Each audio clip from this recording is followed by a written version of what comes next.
Welcome to Surya study zone.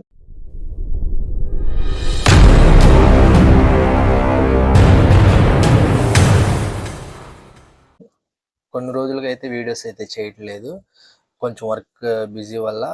లేటెస్ట్గా ALP results అయితే వచ్చినవి. సెలెక్ట్ అయిన వాళ్ళందరికీ కంగ్రాచులేషన్స్.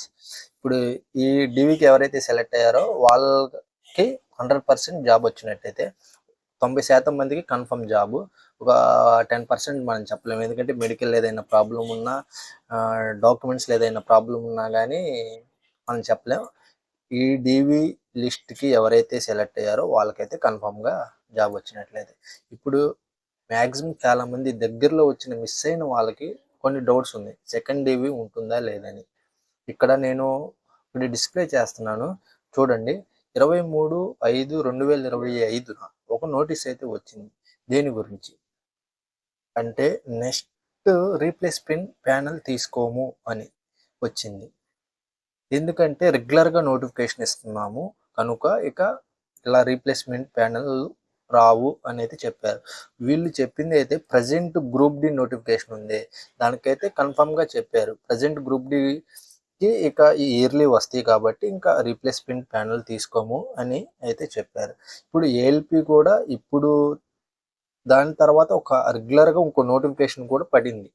సో ఇది ఏఎల్పికి వర్తిస్తే రైల్వే వాళ్ళు దీన్ని కూడా కన్సిడర్ చేస్తే సో మనకు సెకండ్ డివ్ అనేది ఎక్స్పెక్ట్ చేయలేము. ఏంటంటే వాళ్ళు చెప్పారు కాబట్టి ఆల్రెడీ ఇది ప్రజెంట్ ఇక్కడ నేను డిస్ప్లే చేసింది అయితే గ్రూప్ డి వరకు అయితే చెప్పారు కన్ఫామ్గా. నెక్స్ట్ అయితే రీప్లేస్మెంట్ ప్యానల్ ఉండవని. ఏఎల్పికి అయితే చెప్పలేదు. ఏఎల్పి ఇక్కడ మనం ఒక పాజిటివ్గా ఆలోచిస్తే ఏంటంటే ఏఎల్పికి A1 మెడికల్ స్టాండ్ అయితే కావాలి.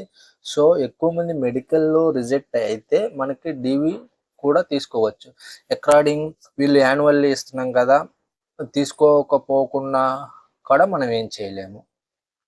ఓకే, సెకండ్ డివి ఉంటుందో లేదనేది చెప్పలేని. ఇప్పుడు సెకండ్ ఇంకా ఏంటంటే డాక్యుమెంట్స్ ఏమేమి కావాలి డాక్యుమెంట్ వెరిఫికేషన్కి అనేది అయితే మాట్లాడుకుందాము. డాక్యుమెంట్ వెరిఫికేషన్కి మెయిన్గా క్వాలిఫికేషన్ సర్టిఫికేట్స్ అయితే కావాలి.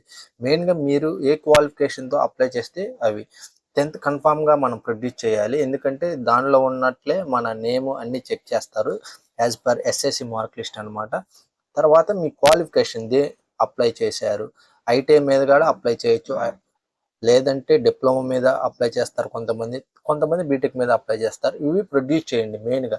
ఇంకా మీ దగ్గర ఎక్స్ట్రా క్వాలిఫికేషన్ ఏదైనా ఉంటే ప్రస్తుతానికి మనం అక్కడ ప్రొడ్యూస్ చేయకపోయినా పర్లేదు, మీరు జాయినింగ్ అయ్యేటప్పుడైతే మీకు హెచ్ఆర్ఎంఎస్లో అప్లోడ్ చేసేటప్పుడు మీరు అప్పుడు ప్రొడ్యూస్ చేస్తే సరిపోతుంది అనమాట. ఎందుకంటే ఫర్దర్గా మీ దగ్గర ఉన్న క్వాలిఫికేషన్తో మీరు ఏదైనా డిపార్ట్మెంట్ ఎగ్జామ్స్ రాసుకోవడానికి అయితే పనికి వస్తుంది.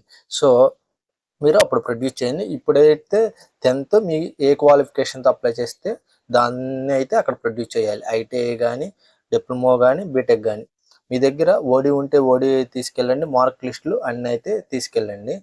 ఇన్ కేసు మీ దగ్గర లేదనుకోండి ప్రజెంట్, తర్వాత అక్కడ టైం ఇస్తారు, తర్వాత అయినా మనం ప్రొడ్యూస్ అయితే చేయొచ్చు. దాని గురించి అయితే టెన్షన్ అయితే తీసుకోమాకండి. నెక్స్ట్ సెకండ్ ఇంపార్టెంట్ థింగ్ ఏంటంటే క్యాస్ట్ సర్టిఫికేట్స్ అయితే మనం అక్కడ ఇవ్వాలి. క్యాస్ట్ అది కూడా సెంట్రల్ ఫార్మెట్దే ఇవ్వాలి, సెంట్రల్ ఫార్మెట్. ఇప్పుడు స్టేట్ ఉంటాయి, కొన్ని స్టేట్ అయితే తీసుకోరు. మన ఎనాక్జర్ ఏబిసి అలాగ ఉంటేవి క్యాస్ట్కి రిలేటెడ్, అవి మీరు ఒకసారి చెక్ చేసి తీసుకెళ్ళండి. ఎస్సీ ఎస్టీ అయినా. ఈడబ్ల్యూఎస్ అయితే లేటెస్ట్ది మీరు ప్రొడ్యూస్ చేయాలి, అది ఎకనామిక్ వీకర్ సెక్షన్, అది మీరు చూసుకోండి. ఓబీసీ వాళ్ళైతే 2 రకాలు ఉంటాయి క్యాస్ట్లు, creamy layer, non creamy layer అని 2 రకాలు ఉంటాయి. అది ఒకసారి చెక్ చేసుకుని అది అయితే తీసుకెళ్ళాలి. ఇన్కము, ఆధారు, ఫొటోస్, మళ్ళీ మీరు లేటెస్ట్గా కాల్ లెటర్ వస్తుంది, అవి అయితే తీసుకెళ్ళాలి. మీకు కాల్ లెటర్ వచ్చినప్పుడు మళ్ళీ పర్టికులర్గా దాంట్లో మెన్షన్ చేస్తారు ఏమేమి తీసుకురావాలి అనేది. దాని గురించి అయితే టెన్షన్ పడకండి. కాకపోతే క్యాస్ట్ సర్టిఫికేట్ మీరు అప్పుడప్పుడు అప్లై చేస్తే కొంచెం టైం పడుతుంది కాబట్టి మీరు ఎర్లీగా అయితే కొంచెం ఇప్పుడే డాక్యుమెంట్ వెరిఫికేషన్కి ఎవరైతే సెలెక్ట్ అయ్యారో వాళ్ళు సెంట్రల్ ఫార్మెట్ క్యాస్ట్ అయితే అప్లై చేసేసుకోండి, సరిపోతుంది. డాక్యుమెంట్ వెరిఫికేషన్కి అందరూ మ్యాక్సిమం సెలెక్ట్ అవుతారు, దాని గురించి టెన్షన్ ఏమి తీసుకోవసరం లేదు. ఎందుకంటే ఇన్ కేస్ మీ దగ్గర డాక్యుమెంట్స్ లేకపోయినా కానీ మనకి టైం ఇస్తారు, మళ్ళీ మనం వెళ్ళి ప్రొడ్యూస్ చేయొచ్చు. మ్యాక్సిమం సికింద్రాబాద్లో అయితే మనకి తార్నాకాలో జూనియర్ కాలేజ్, డిగ్రీ కాలేజ్ అని ఉంది రైల్వే వాళ్ళు, అక్కడ చేస్తారు. లాస్ట్ గ్రూప్ డి కూడా అక్కడే డాక్యుమెంట్ వెరిఫికేషన్ అయితే కండక్ట్ చేశారు, అక్కడే ఉంటుంది. సో మీరైతే టెన్షన్ తీసుకోకండి. అక్కడ డాక్యుమెంట్ వెరిఫికేషన్ అయిపోయిన తర్వాత ఏం చేస్తారంటే మీకు ఎక్కడ మెడికల్కి వస్తే అక్కడికి పంపుతారనమాట. అక్కడ ఛార్జ్ చేస్తారు, ఒక 25 రూపీస్ ఎంతో ఛార్జ్ చేసి మీకు మెడికల్కి పంపిస్తారు. నాందేడు, గుంటూరు, గుంతకల్లు, విజయవాడ ఇలాగా హాస్పిటల్స్ ఉంటాయి డిఫరెంట్. అక్కడికి మీకు ఎక్కడ ఎలాట్ అయితే అక్కడ అయితే చేస్తారు. అక్కడ మెడికల్లో ఏం చేస్తారు అనేది కూడా ఒకసారి నేను చెప్తాను. ఎందుకంటే కొన్ని ప్రాబ్లమ్స్ ఉంటే మనం రిజెక్ట్ అయిపోతాము. రైల్వే మెడికల్లో మెయిన్గా ఏం చెక్ చేస్తారంటే విజన్ టెస్ట్ చేస్తారు. విజన్ అంటే కళ్ళకి సంబంధించింది చేస్తారు. లాంగ్ సైట్, షార్ట్ సైట్ ఇలాగైతే చెక్ చేస్తారు. నేను కొంచెం బ్రీఫ్గా అయితే చెప్తాను. ఫుల్ వీడియో మన ఛానల్లో ఉంది, ఒకసారి అయితే మీరు చెక్ చేసుకోండి. విజన్ టెస్ట్ దీంట్లో సైట్ ఉంటే అన్ఫిట్ చేసేస్తారు, A1 ఎవరు. ఎందుకంటే రైల్వే లోకో పైలట్కి A1 మెడికల్ కావాలి. కలర్ బ్లైండ్ అయినా ఎవరు, స్క్వింట్ అయ్యి ఉన్నా ఎవరు. స్క్వింట్ అయ్యి అంటే మెల్ల కన్ను ఉన్నా కానీ మనం రిజెక్ట్ అయితే చేస్తారు. సో మీరు దాని గురించి చూసుకోండి.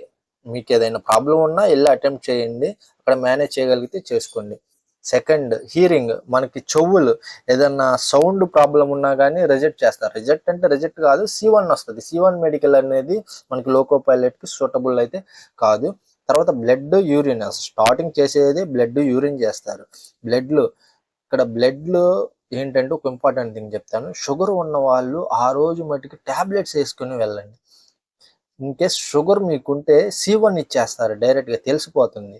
C1 షుగర్ ఉన్న వాళ్ళకి C1 ఇస్తారు, మీకు అప్పుడు ప్రాబ్లం అవుతుంది. షుగర్ ఉన్న వాళ్ళైతే టాబ్లెట్స్ వేసుకెళ్ళిపోండి, మీకు ప్రాబ్లం లేదు. బ్లడ్, యూరిన్లో తెలుస్తుంది లోపలికి ఇంటర్నల్గా ఏదైనా ప్రాబ్లం ఉందా అని. సో షుగర్ ఉన్న వాళ్ళు కొంచెం జాగ్రత్త. ఈసీజీ చేస్తారు, గుండె పనితీరు ఎలాగ ఉందో చెస్ట్ ఎక్స్రే తీస్తారు ఇలాగా. ఇంకా మీకు ఎవరికైనా పైల్స్ ఉన్నా, హైడ్రోసిల్ ప్రాబ్లం ఉన్నా అది కూడా చెక్ చేయించేసుకోండి. ఆపరేషన్ ముందే చేయించుకోండి, మళ్ళీ అక్కడికి వెళ్ళినాక మళ్ళీ చాలా టైం అయితే కొంచెం వేస్ట్ అవుతుంది. ఇప్పుడు మీరు ఐసిక్ కాడ లేజర్ ట్రీట్మెంట్ చేసుకోవచ్చు. ఇన్ కేసు లేజర్ చేయించుకున్నా కానీ B1 వస్తుంది. అందుకని లేజర్ చేయించుకోకపోయినా పెద్ద ఉపయోగం ఉండదు అనమాట. దీని వరకు అయితే హైడ్రోసిల్కి, పైల్స్ ఇలాంటి వాటికైతే మీరు చేయించుకుంటే ఫిట్గా ఉండి ఇచ్చేస్తారు. లేదంటే ఏం చేస్తారంటే వాళ్ళు కొంచెం టైం ఇస్తారు, ఒక 2-3 నెలలు టైం ఇచ్చి మళ్ళీ రామంటారు. సో ఏదైనా ప్రాబ్లం ఉంటే హైడ్రోసిల్ అలాంటివి అయితే ముందే ఆపరేషన్ అయితే చేయించుకోండి. ఇంకా నరాలు ఉబ్బుతాయి అనమాట, అవి కూడా దానికి కూడా C1 ఇస్తారు, లేకపోతే టెంపరరీ అన్ఫిట్ అయితే ఇస్తారు. వెయిన్స్ అంటారు కదా, నరాలు లోపల వాసినట్టు ఉంటే దానికి కూడా టెంపరరీ అన్ఫిట్ ఇచ్చి మళ్ళీ రమ్మంటారు. సో దానికి కూడా మీరు ఆపరేషన్ ఉంటుంది, ముందు చేపించేసుకోండి. దానివల్ల మనకి పెద్ద ప్రాబ్లం అయితే కాదు కానీ టైం వేస్ట్ అవుతుంది. ఇప్పుడు మీకు ఫస్ట్ బ్యాచ్ కాకుండా కొంచెం సెకండ్ బ్యాచ్, థర్డ్ బ్యాచ్లో అలా పంపిస్తారు ట్రైనింగ్. సో అది కూడా చేపించుకోండి.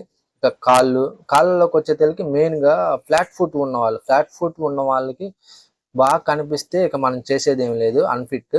ఇంకా లైట్గా ఉందనుకో, ఫ్లాట్ ఫుట్కి సంబంధించిన మనకి చెప్పుల్స్ కానీ షూ కానీ ఉంటాయి మార్కెట్లో. ఒకసారి అవి 1 మంత్ పడుతుందిలే రఫ్గా, ఈ 1 మంత్ అవి అయితే వాడండి మెడికల్కి వెళ్ళిపోయే వాళ్ళకు. అప్పుడు మీకు ఏదైనా సెట్ అయితే ఇబ్బంది లేదు. లేదంటే C1 ఇస్తే మటుకు మనం చేసేది అయితే ఏం లేదు. A1 అయితే ఖచ్చితంగా రావాలి. ఇక చిన్న చిన్న ప్రాబ్లమ్స్ ఉంటే ఏదన్నా రెక్టిఫై చేసుకోవడానికి ట్రై చేయండి. మెడికల్ ఎలా జరుగుతుంది అనేది ఫుల్ వీడియో అయితే ఉంది, అది ఒకసారి చెక్ చేయండి మన ఛానల్లో. ఈ వీడియో మీకు నచ్చినట్లయితే లైక్ చేసి, షేర్ చేసి ఛానల్ సపోర్ట్ చేయండి. Thank you.